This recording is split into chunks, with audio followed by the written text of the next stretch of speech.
Hello guys, nandito tayo ngayon. Ngayong hapon, nagbisita po ako dito sa aking tubigan ng kapatid ko. Tinignan ko yung pinapahulipan ko kasi hindi ko na kayang maghulip. Masakit na ang likod ko at pagod na sa ilang buwang gawaan. Dahil ilang pwesto yung ginagawa ko, 4 na pwesto. So inupa ko na yung paghuhulip. Yan, mabuti naman natapos na. Pwede na siyang abunuhan.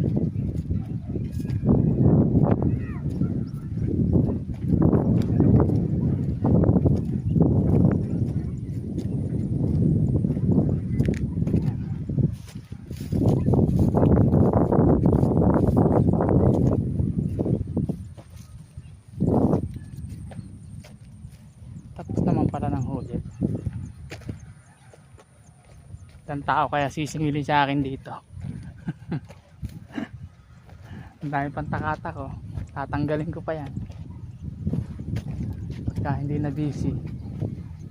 Hindi ka sana ako pupunta gawa ng yung paa ko kasi ay yung kuko na tuklap ng kuko.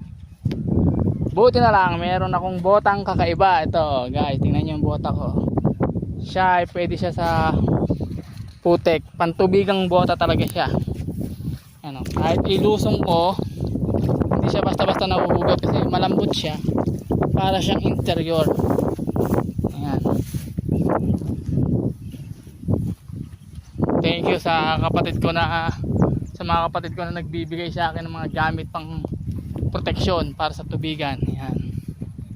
Hindi ko na kayo isa-isahin, baka may makakalimutan pa ako sa dami nyo kasi sa dami natin magkakapatid, baka may makakalimutan ako, magtampo pa. Okay, thank you.